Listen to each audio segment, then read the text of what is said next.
The Senate Blue Ribbon Committee is investigating how Pharmally Pharmaceutical Corporation was able to come close to 8.7 billion pesos in supply contracts from the Duterte administration.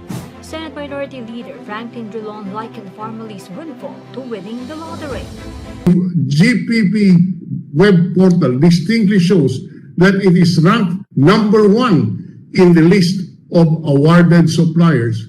Malayo po ang nakakuha ng pangalawang supplier, 1.9 billion lamang. Para pong tumama sa lotto itong Pharmally. Drilon noted that Pharmally's contracts with the procurement service of the Department of Budget and Management caused the company's income to soar. Itong korporasyong ito, wala pong dineclare na income noong 2019. Pagdating ng 2020, ang income po ay 284.9 million. From a cash asset of 599,000 in 2019, its assets jumped to 284.9 million in 2020. Is this all thanks to PSDBM? Here's a timeline of the events. March 17, 2017, Economic Advisor Michael Yang introduces President Rodrigo Duterte to top officials of Pharmally International of Taiwan in Malacanang. August 5, 2017, Duterte appoints Wendell Abisado as Budget Secretary after Benjamin Jocno becomes Bangko Sentral ng Pilipinas Governor. September 2019, Pharmally Pharmaceutical Corporation files its incorporation paper. January 2, 2020, Budget USEC, Lloyd Christopher Lau is appointed as OIC of Procurement Service, an attached agency of DBM. March 9, 2020, Duterte declares a state of public health emergency due to the COVID-19 pandemic. March 25, 2020, Duterte signs the 275 billion peso COVID-19 stimulus package. April 14 to June 10, 2020, Lao signs 9 contracts worth 8 billion pesos with Pharmally for pandemic-related supplies like PPE, surgical mask, face shields, and RT-PCR test kits. April 16, 2020, 14 senators sign a resolution urging Health Secretary Francisco Duque to resign. Second to third quarter of 2020, Duque transfers 42 billion pesos from DOH to DBM to fast-track the acquisition of supplies. June 2021, Lau resigns from DBM.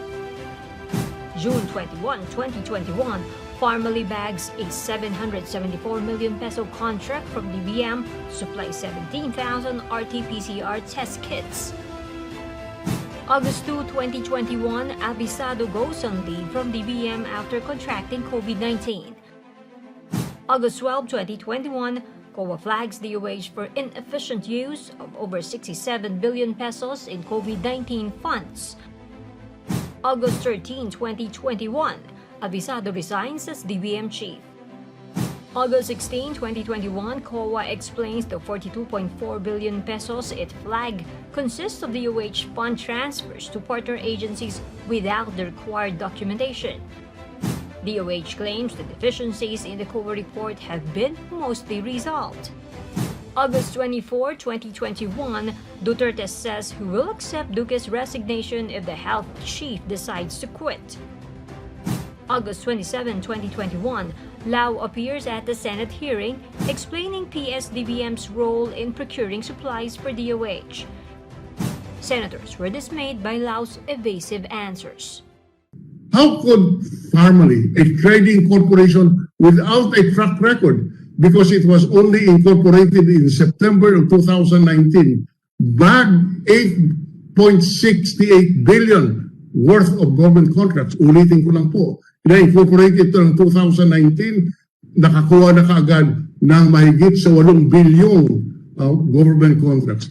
How could Pharmally, a corporation with no sufficient capital, with paid-up capital of only 625,000, close government deals worth 8.68 billion pesos to PSDBM? Why close a deal with a company that has a capitalization grossly below the acceptable limit to assume the risk for the items to be delivered?